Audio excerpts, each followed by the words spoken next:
we're all people, and we all want to feel valued. I think at the end of the day, we want to know that the work we're doing matters, and we ultimately matter. And that exists in work as well. And I think it's something that a lot of people overlook or maybe don't pay enough attention to. And I will say, I don't know that you can over-index on that. I mean, work has to get done. Like, you have to make decisions and be productive and all that, of course. But there's a human element that if you lose sight of that, it becomes much more difficult to, accomplish or push toward any desired outcome. Hello and welcome to the Making Better podcast, where we help business leaders make their teams and organizations better. The goal of this show is to give you actionable insights to help improve your own performance and the performance of those around you. Our guest today is Patrick MacKelvie.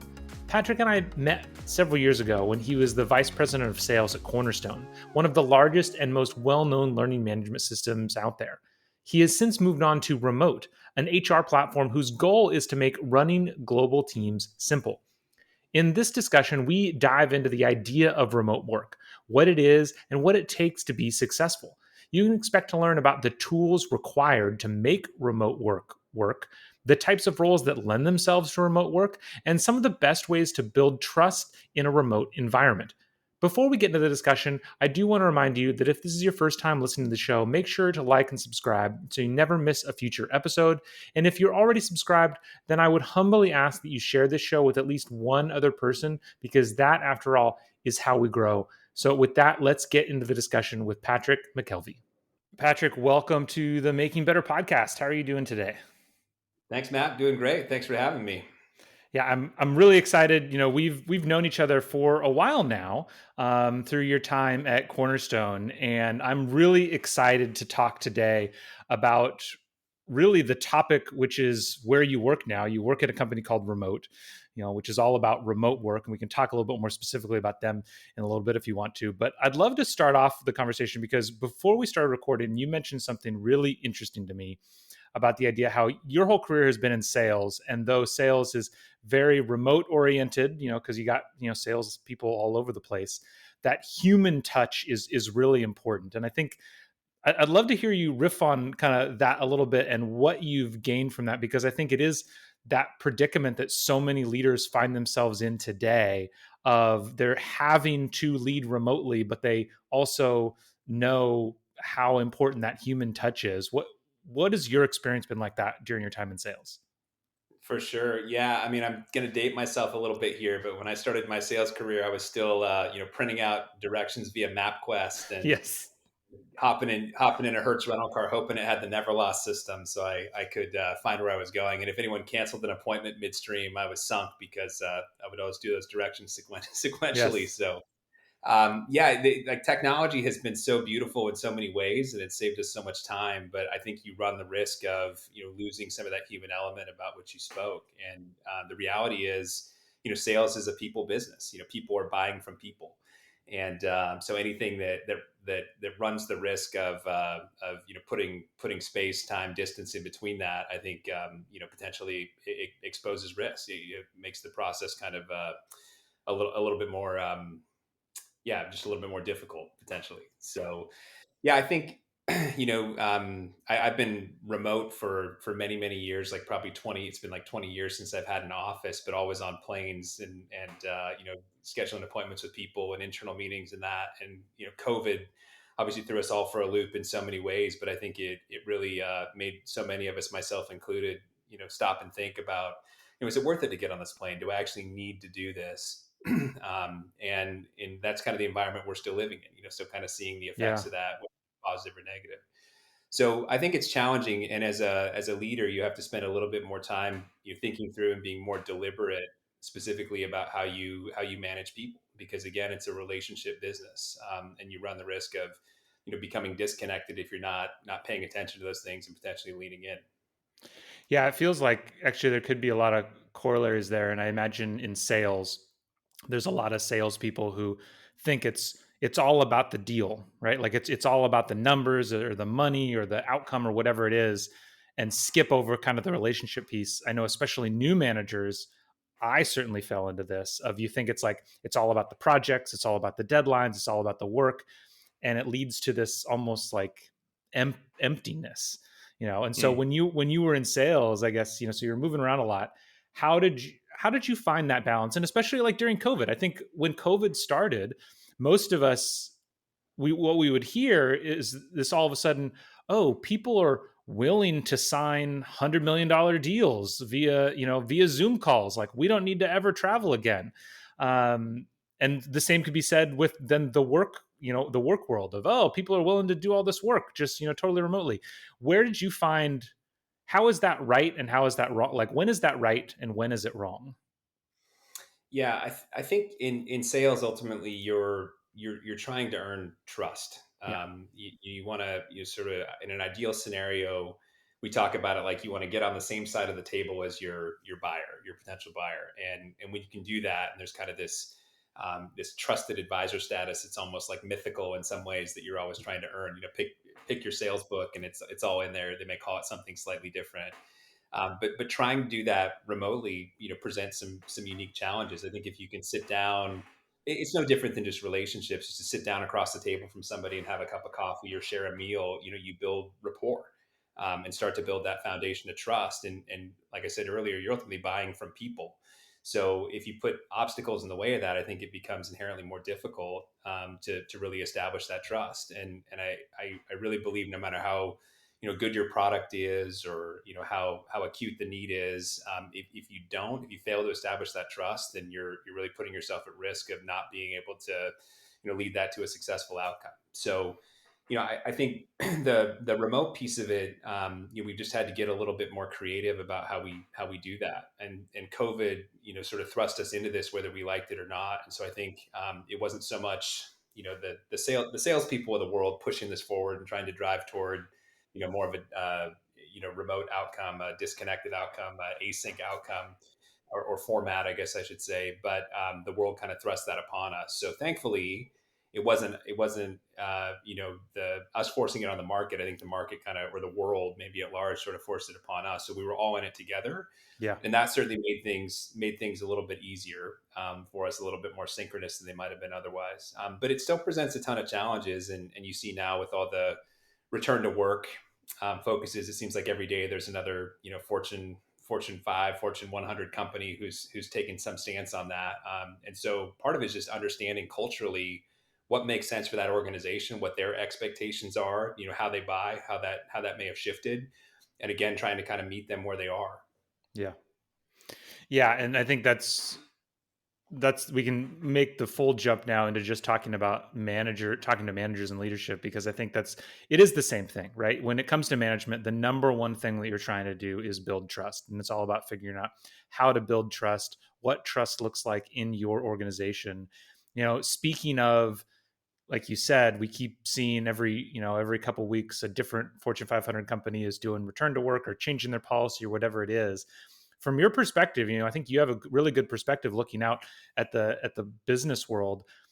What is the current landscape? And I don't know, maybe there's even like levels of what it even, I think we say remote workers as kind of this catch-all phrase, but there's probably a lot of different flavors to what it means to be remote. What are you seeing?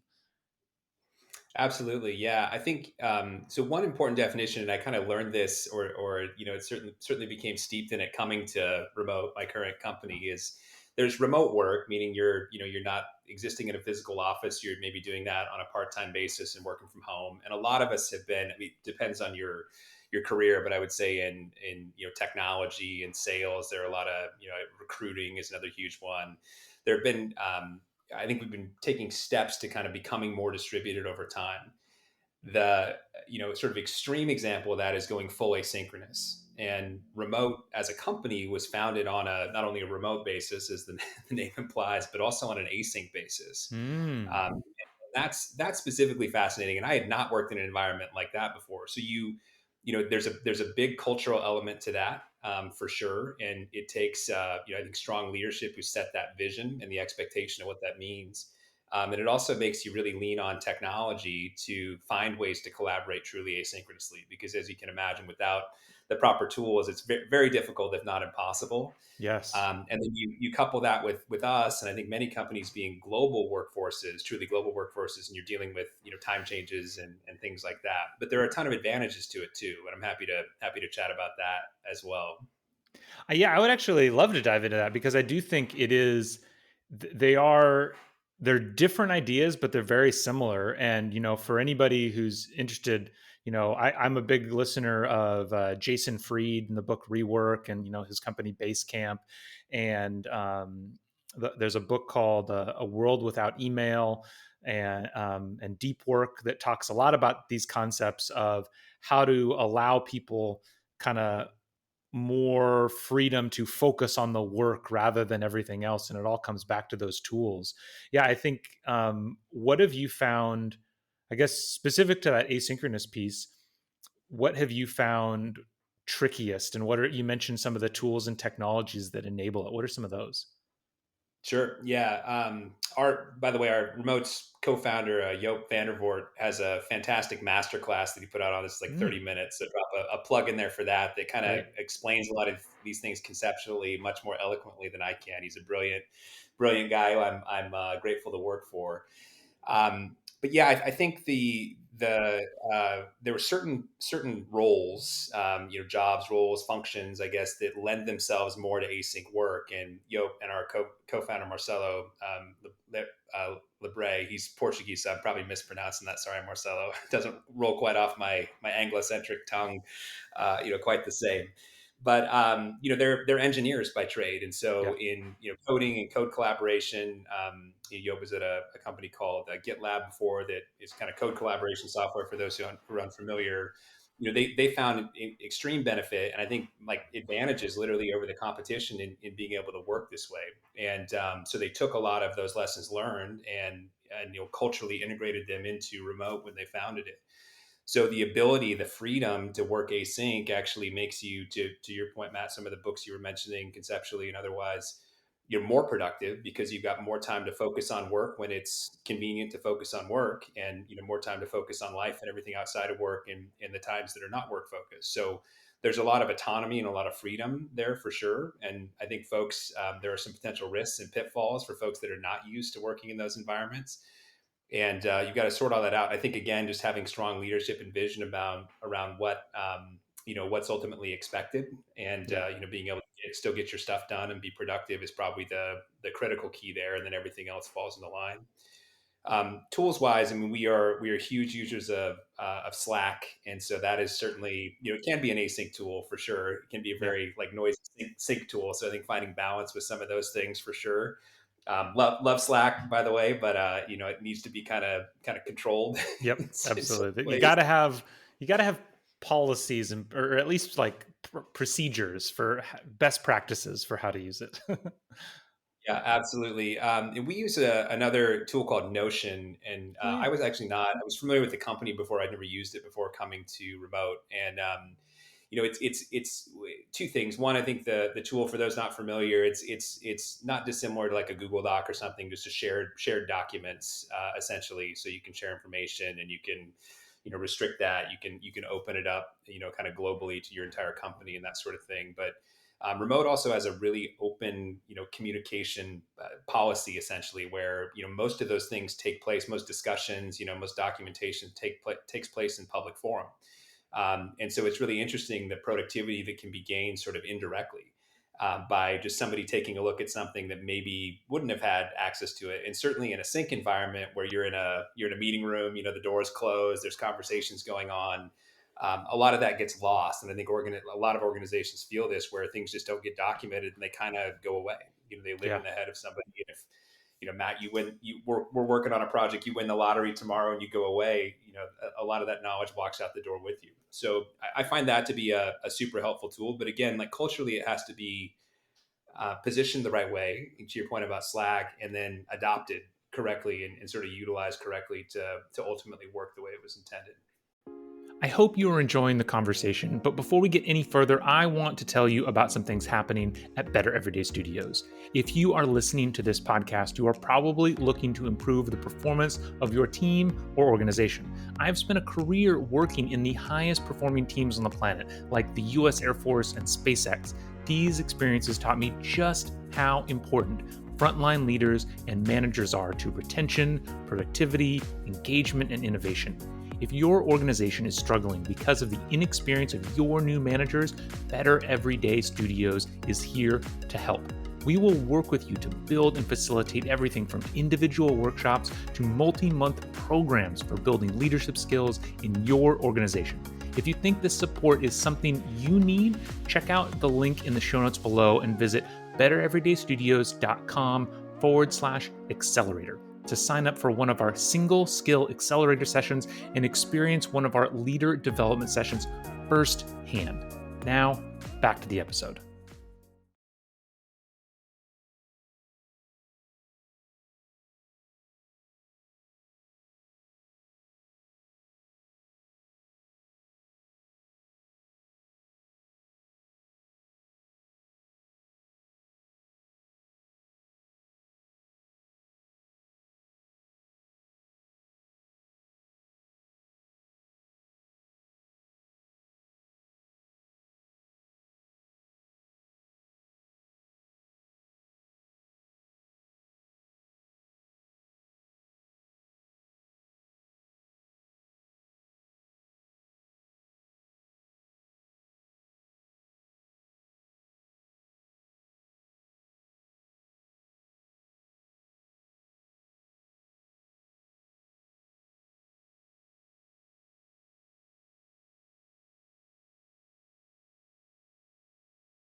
Yeah, I think that's 100% right.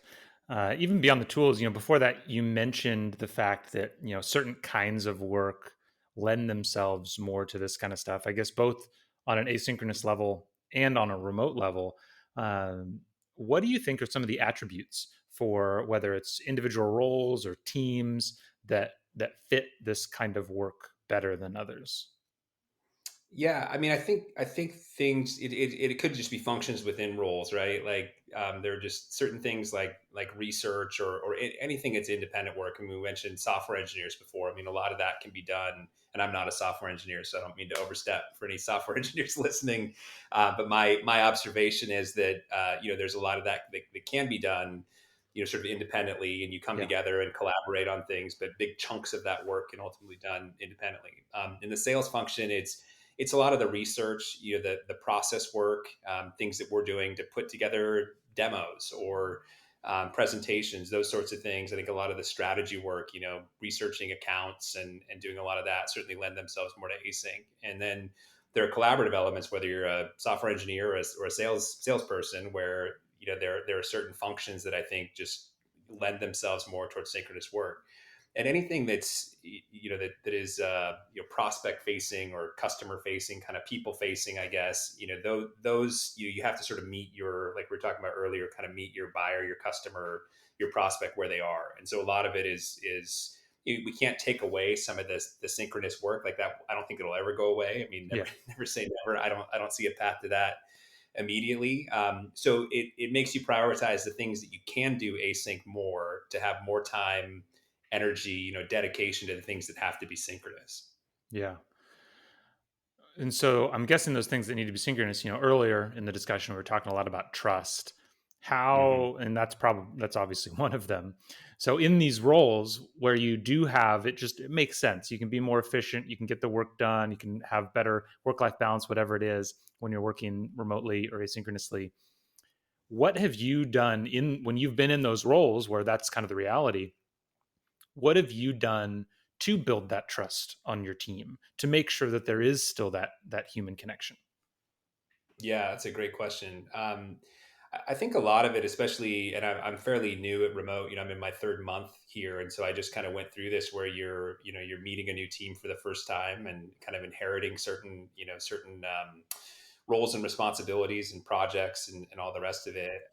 And a big part of that is just listening. I was would be remiss not to give credit where credit's due. When Cornerstone's current CEO Himanshu Pasule came in, he talked about he basically just went on a listening tour for a month Hmm. and wasn't making any big decisions. Wanted to just truly talk with folks, understand where they are, get perspectives on things, and I really appreciated that. And so I've tried to do the same thing here at Remote, and I think it's a best practice I'll carry with me going forward.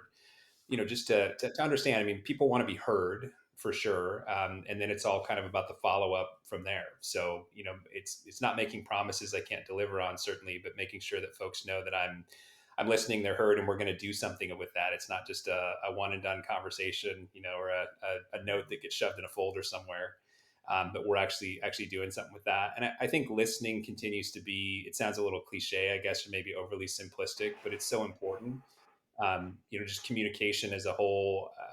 Folks, we're all people, and we all want to feel valued. I think at the end of the day, we want to know that the work we're doing matters, and we ultimately matter. And that exists in work as well. And I think it's something that a lot of people overlook or maybe don't pay enough attention to.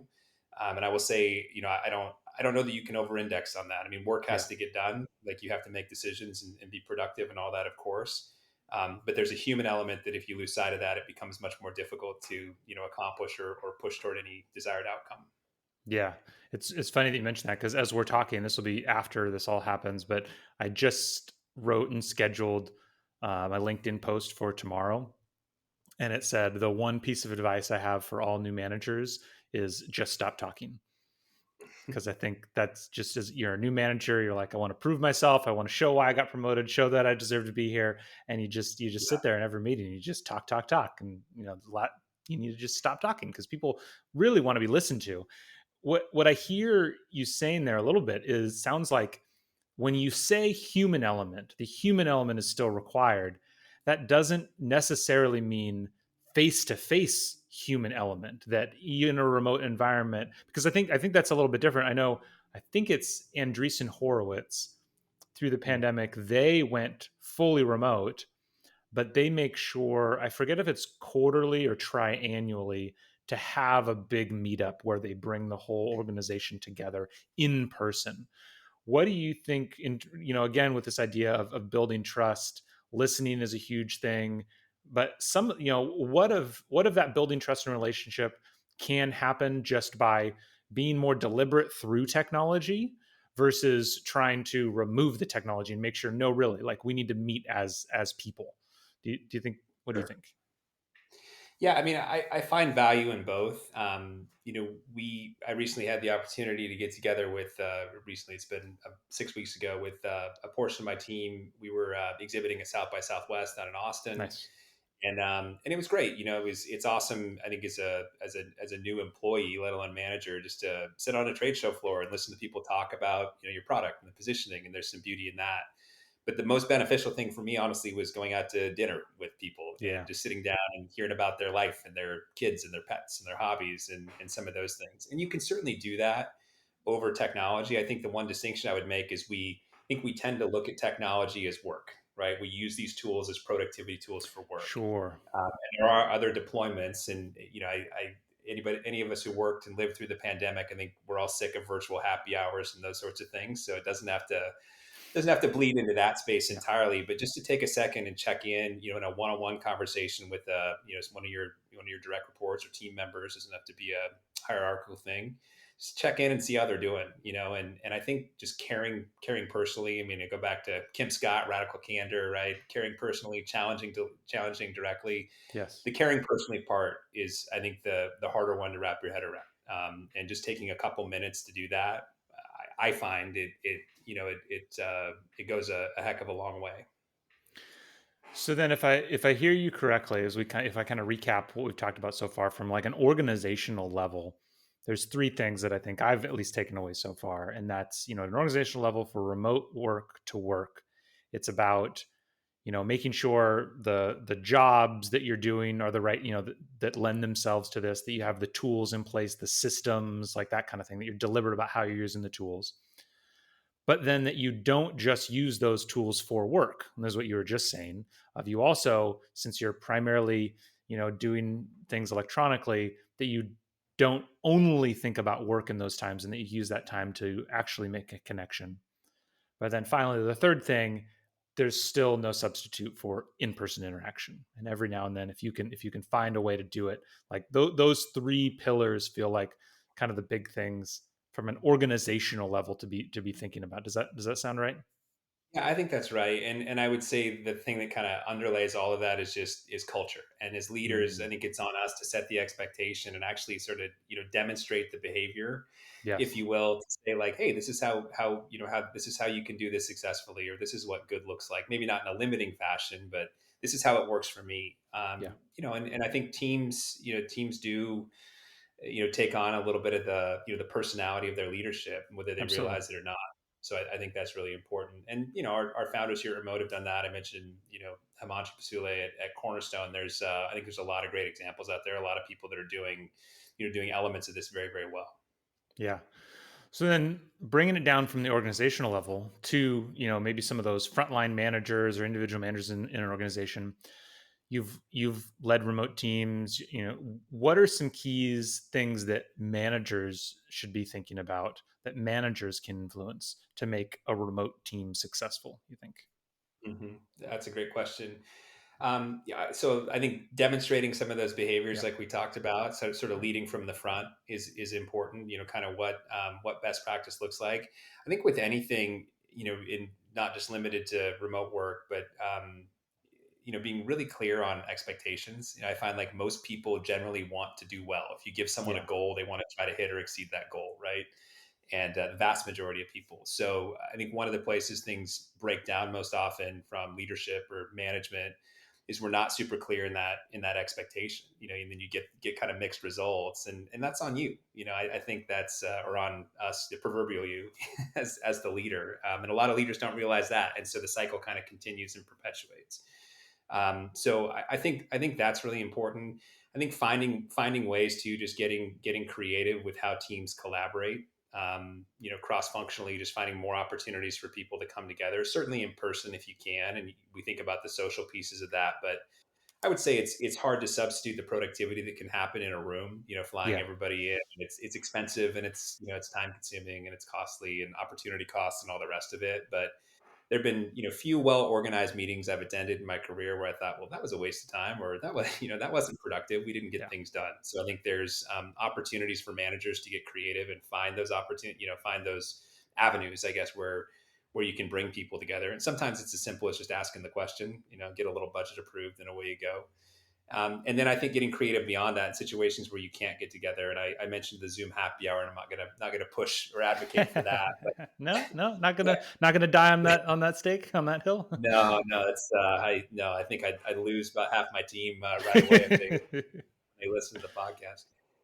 But finding other opportunities for collaboration, and some of this stuff can certainly be async. I think Zoom, Google Meeting, whatever your video conferencing tool of choice. I mean, there's a lot of great avenues just to bring people together and get on camera and have those conversations. I was actually just talking with one of our HR leaders today too. I think the opposite is also really valuable. She and I took a call with cameras off because we both Yes. had stuff going on and we're busy. And if that point wasn't made with all the Zoom fatigue and whatnot during the pandemic, I don't know.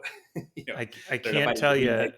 I can't tell you how happy I am whenever I'm, doing prospecting for my own business when somebody schedules a phone call instead of a Zoom call. I'm like, excellent.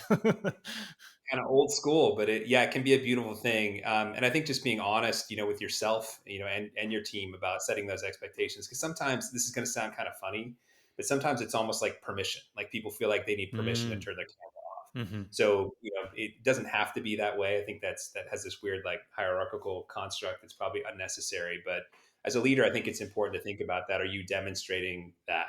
Another thing at remote that's really encouraged, and all the way up to our CEO and our president, our co-founders, is scheduling in things that are actually happening in your life on your calendar, so people don't book meetings over Mm, them. So don't hmm. no reason to hide that you're going to the gym or that you want to pick your kid up from school. It's actually encouraged, like take that time, and that's kind of part of async culture. I think that's really really positive. You sort of have permission to do those sorts of things and be open about them, which I think is a very healthy. It creates a very healthy environment. Yeah. Yeah. I think it all comes back to that cultural piece. And I think with everything you were just saying, one of the biggest takeaways that I've always thought of when it comes to remote work is just everything has to be more deliberate. Mm. There's all these small things. Well, you mentioned collaboration or how meetings work and how meetings run.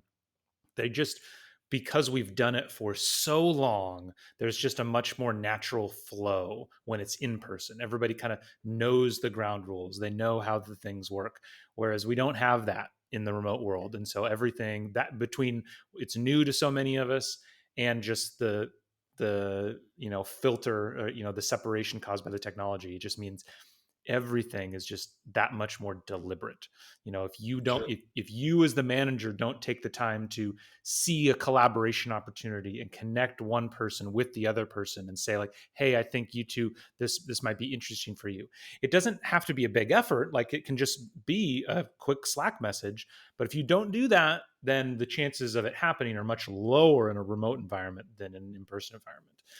um, Yeah, I think that's true. And I one of a thought that triggered in my mind when you were talking about too is just empowering your people to mm, your teams to collaborate. Like I don't always need to be in the room, right? Like I love it yes. when things happen super organically and I'm there to help, but I don't want them to feel like I have to have oversight on all that. And also, skip level meetings and all the rest of it. I think there's like almost like an assumed ego component with managers, and you, Hmm. you can try to be approachable and disarming and friendly and all those things. But sometimes too, if you haven't stood in a room, like if you don't know how tall I am, you may not know you got kind of how to interpret some of those things either. Right. It's just Yeah. kind of, there's a weird corollary there or something. But I think, yeah, I mean, just stating some of those things rather than assuming is so important to just, and that probably transcends to, most things in leadership, to always, always give those things a name, give them some airtime versus just assuming it's something that people know inherently.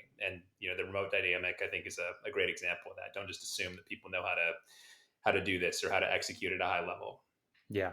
Yeah. I mean, and it also goes back to all of those things that we all know from, writing emails or text messages about how much information doesn't transfer across. And I'll never forget, I always share this story where it was just some random day, middle of the week, where I wanted to meet with somebody on my team. And I just sent, not even thinking about it, I just sent them a quick note of just like, hey, can we meet in 5 minutes or something innocuous like that? And he came over and he rushed over immediately and was just like, is anything wrong? Like, just because it was kind of a relatively curt email, I suppose, because it was just one line. He thought I wanted to meet about something that had gone wrong. And like, that didn't even enter my mind, And so, all of that kind of stuff just gets translated to every form of communication, essentially, when we're working remote. So it makes sense. Yeah. I love that. Just taking the time to make sure to clearly declare everything or give permission to everything or something like that, I think is probably a Yeah, I really think good so. idea. And setting expectations, like my wife and I talk about this too. It's like, don't get mad at me for not unloading the dishwasher if the expectation wasn't set that I was good, supposed to unload the dishwasher. Now, if you set the expectation and I don't do it, that's a totally different thing. Barbara Matthews, the chief people officer remote, has this, she calls it the culture of no surprises. And it kind of lends I love itself to it. like the Kim Scott radical Yes. candor sort of thing. But it's so true. Like nobody wants to be surprised with bad news. Like to have, take performance conversations is probably the easiest example. But why are we not talking about that all the time, good or bad? I mean, I think it's important to highlight all the positive stuff that's going on. It's probably more important to highlight all the positive stuff that's going on as well. But yeah, it seems so obvious when you say it out loud, but if you actually think about it, and I self reflection too, try to like consistently think about these things too. It's like, am I actually embodying what I espouse here? Like, am I holding myself to that same standard? Yeah. On that note, I'd be really interested, specifically the idea of performance management in a remote world. How have you found that? Because there's a couple different ways I could see it. And one way I could see it being easier to give feedback because there's more separation, but then it's also easier to avoid giving feedback because there's more separation. What have you found? Yeah, I think that's true. A lot of that's, I mean, it's almost entirely on the manager. I Yeah. feel like you've got to really, make an effort, and also the timing of it is important too. Gentleman by the name of Dr. Jeff Miller, who is the chief learning officer at Cornerstone, brought this really interesting concept to bear, which I've tried to continue carrying forward in my not just my management career, but also just personal relationships, friendships, those sorts of things. But before you give somebody feedback, to actually ask them if they're in a place to receive feedback. Hmm. Which again seems super simple, but sometimes you're having a bad day, you got a lot on your mind, and your ability to receive that information is not there. Yeah. And I think it's a really open and honest question. That's also disarming because then once somebody tells you, like, yeah, I can take some feedback, it sort of, yeah, I mean, maybe remove some of the barriers that might have potentially popped up otherwise. But Yeah. I think that, remote or not, is very important. But also being cognizant of what's going on in somebody's day, just more generally. It's harder to tell if we're not in an office together. I can't read your body language. I haven't seen Mm. you running around the office all day or something like that. So, have I actually taken the time to consider what's going on in Matt's world before I sit down and try to have a performance conversation? And then the only other thing I'd add is, I think, like many things, feedback is much more easily digestible in small bites. So Yeah. if it's something that's kind of part of your normal process, we're in this culture of giving and receiving feedback, and that's important too. Like also being open as the leader to receiving feedback and kind of checking your ego at the door. I find that that's much more constructive to kind of have this bidirectional, running dialogue essentially about just how things are going, and then it doesn't all, snowball into this massive performance conversation that kind of, hits you like a brick when you're least expecting it. Yep. That makes a lot of sense. Awesome. Well, Patrick, we've covered a lot of ground on the idea of remote work, touched on asynchronous work, feedback. To finish out, we always kind of finish the same question, pretty broad question. If you could change one thing about the world to make it better, what would it be? Awesome question. So I think for me, and I'll circle back to something I was just talking about around ego. I'm big into Stoic philosophy, Marcus Aurelius, all that. But just recently finished. I'm going back and reading Ryan Holiday's books, if you're familiar. Yes, And yes. he wrote a book. I think it's probably 7 or 8 years old now, called "Ego is the Enemy," which I just finished reading a second time. And I think if all of us were a little bit more aware of our own ego, first and foremost, it's just kind of a self-discovery piece, and then more selective about how we let that creep into, and it's not just work, I think just our relationships in general, we'd all be a lot better off. There's a humility, I think, and I'm sure we all know these people, work for these leaders who have this humility, this kind of approachability, sort of thing. And it just creates a much better environment. I feel like it's a better relationship, better work environment. So I think if we all were a little bit more aware and focused on that, checking our ego at the door, we'd all be much better off. I love it. I think that's a great way to end, Patrick. I couldn't agree with that more. So thank you so much. And I hope you have a great rest of your day. Thanks, Matt. You too. My pleasure. Thank you so much for listening today. If you are a fan of this podcast and have ideas for future episodes, I would really love to hear from you. Send an email to podcast@bettereverydaystudios.com, and we would love to incorporate your ideas into the show. While you're at it, make sure to like this episode and subscribe so you never miss a future episode. I hope you have a great rest of the week, and we will see you next time on the Making Better podcast.